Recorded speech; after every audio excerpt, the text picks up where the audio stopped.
बिहार में नीतीश कुमार किसी न किसी पार्टी से गठबंधन करके सरकार चलाते हैं। कारणवश अगर आपकी सीट पूरा नहीं हो पाती है तो क्या आप नीतीश जी से गठबंधन करेंगे कि नहीं उसमें?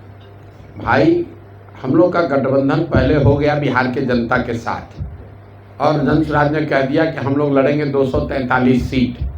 तो 243 सीट के आगे तो कोई सीट है नहीं जिस पर गठबंधन हो जाए। फिर आपने कहा कि चुनाव जीतने के बाद क्या होगा, उसके लिए भी हमने कह दिया कि जो हम लोग का अपना तरीका है, हम लोग अर्श पर मरेंगे या फर्श पर मरेंगे। हमको ये मानने में कोई दिक्कत नहीं है कि संभव है कि जनसुराज को 5 सीट भी न मिले। सारे प्रयासों के बावजूद अगर बिहार की जनता को लगता है कि नहीं भाई, कोई हमको नया विकल्प नहीं चाहिए, हम पुराने वैसे ही घिसी पिटी व्यवस्था में रहना चाहते हैं, तो जो व्यवस्था है उसको वोट दे देगी। तो हम लोग को उतना सीट ही नहीं मिलेगा कि हम लोग किसी से गठबंधन करें।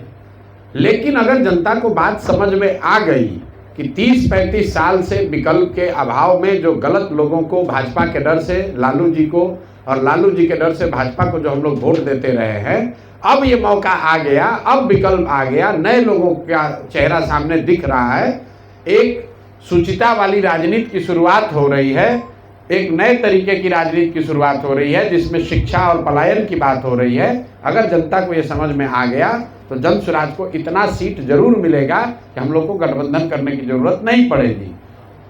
वर्स्ट मान लीजिए कि नहीं हुआ तो भी मान लीजिए, आप ही की बात मान ले कि कुछ सीट आ गया, तो 2025 में भी गठबंधन नहीं, 2029 में भी गठबंधन नहीं।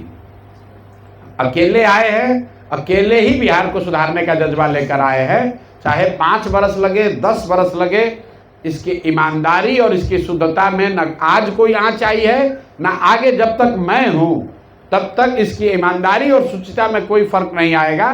करने में चाहे इसको 20 बरस लग जाए, 10 बरस लग जाए, उसमें कोई कॉम्प्रोमाइज का सवाल नहीं है। बिहार सरकार